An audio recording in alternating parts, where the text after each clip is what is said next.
하나님께서 우리에게 새로운 한 달을 허락해 주셨습니다. 11월의 첫날인데요.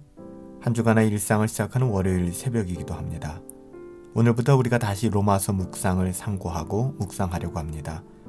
특별히 오늘부터 수요일까지는 로마서 13장 11절부터 14절의 말씀을 가지고 세 번의 시간을 가지고 나누어서 하나님의 말씀을 상고하려고 해요. 오늘은 그 첫 번째 시간으로 자다가 깰 때가 벌써 되었으니 라는 말씀의 제목을 가지고 하나님의 말씀을 상고하려고 합니다. 로마서 13장 11절부터 14절까지 말씀이에요.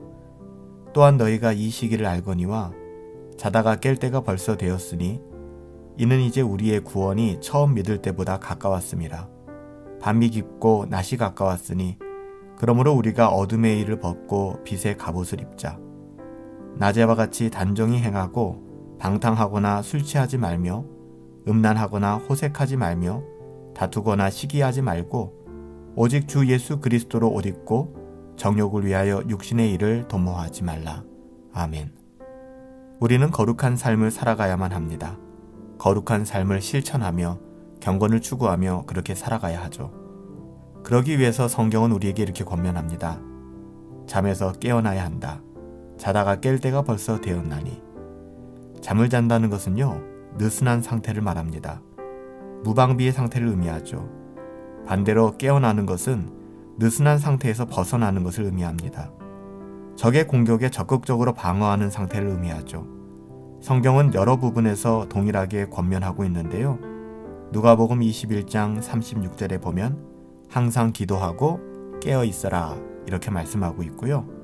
마가복음 13장 36절에서 37절 말씀에 보면 그가 후련히 와서 너희가 자는 것을 보지 않도록 항상 깨어 있으라 이렇게 말씀하셨습니다. 깨어 있으라는 것이죠.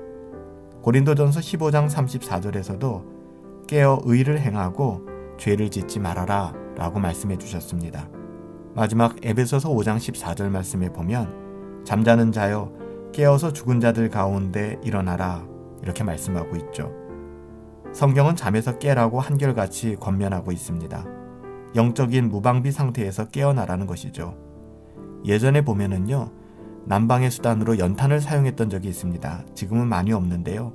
연탄으로 난방을 하던 시절에는 잠자던 상태에서 일산화탄소에 중독되는 경우들이 자주 있었습니다.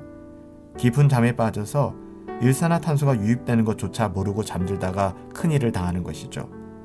생각해보면 사탄의 유혹도 그와 비슷한 것 같아요. 깨어있지 않으면 우리도 모르는 사이에 조금씩 미혹되게 되는 것이죠.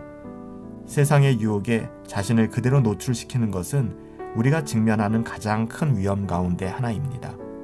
영적으로 깨어나기 위해서는요, 여러분 첫 번째, 하나님의 말씀인 성경을 가까이 하셔야만 합니다. 성경을 읽으셔야만 해요. 단순히 기계적으로 읽는 것이 아니라 질문하면서 읽으면 더 좋아요. 과연 나는 하나님의 말씀대로 살아가고 있는가? 그렇게 질문하는 것이죠. 나는 하나님의 말씀대로 시간과 물질을 사용하고 있는가? 이렇게 끊임없이 하나님의 말씀을 읽으면서 자기 자신에게 물어보고 돌아보아야만 합니다. 이것이 영적으로 깨어나기 위한 필수 조건이에요. 두 번째는 경건한 서적을 읽는 것도 굉장히 큰 도움이 됩니다. 성경만 읽기보다는 성경을 이해하도록 도와주는 책을 함께 읽는 것이 더 좋다는 것이죠. 오늘날에는 세상의 가치가 가득한 책들이나 그런 미디어에 노출되는 경우들이 굉장히 많은데요. 그런 시간들은 조금만 줄여가시고요. 그 시간을 하나님의 말씀과 또 하나님의 말씀의 가치를 드러내고 있는 그런 책들을 읽는 것은 우리의 영혼에 큰 유익이 있습니다. 특별히 신앙의 전기를 읽는 것도 아주 유익한 방법 중에 하나예요. 하나님께 쓰임받았던 사람들의 삶에 우리를 비추어 보는 것은 영적인 잠에서 깨어나는 좋은 방법이죠. 마지막 한 가지 더 말씀드리면요. 지난 주일날 나누었던 마지막 교회의 기능과도 비슷한 것인데요. 성도의 교제를 나누어야 한다는 것입니다. 두 사람이 한 사람보다 나음은 그들이 수고함으로 좋은 상을 얻을 것입니다. 혹시 그들이 넘어지면 하나가 그 동물을 붙들어 일으켜주거니와 홀로 있어 넘어지고 붙들어주는 자가 없으면 화가 있으리라.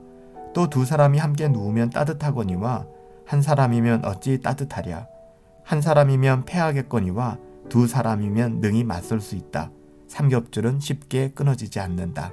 전도서 4장 9절부터 12절 말씀이죠. 여러분, 이것이 성도의 교제이며 교회의 역할 아닐까요? 신앙생활을 혼자 하려고 해서는 안 돼요.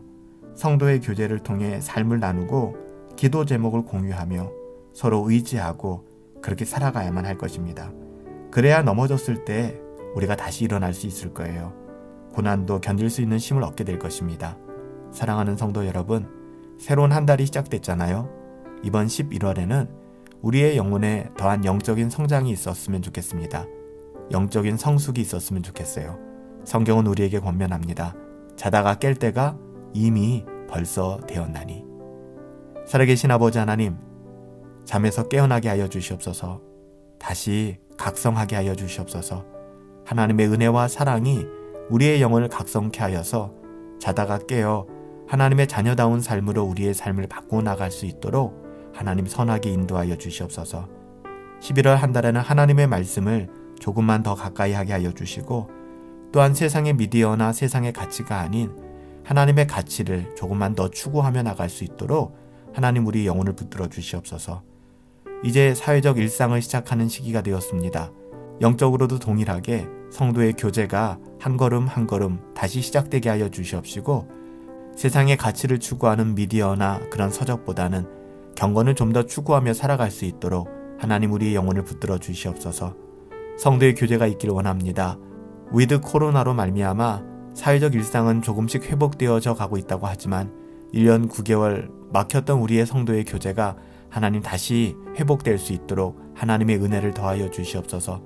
성도는 성도의 교제를 통해서 살아갈 수 있을 것입니다.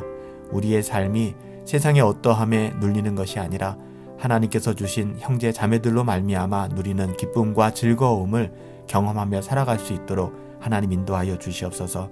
자다가 깰 때가 되었다라는 이 음성을 하나님의 음성으로 듣게 하여 주시옵시고, 우리의 영혼을 날마다 깨우쳐 깨어나게 하시고, 또한 하나님과 더불어 살아갈 수 있도록 아버지 하나님 은혜를 더하여 주시옵소서. 오늘 하루의 삶도 하나님께 온전히 의탁합니다. 존귀하신 예수님의 이름으로 기도하옵나이다. 아멘. 새롭게 시작된 11월이에요. 2021년을 마무리해야 되는 그런 시기이기도 합니다. 하나님의 은혜가 저와 여러분들 가운데 함께 있음을 믿어요. 오늘 하루도 성령 충만하시고 행복하시고 우리 주와 함께 승리합시다.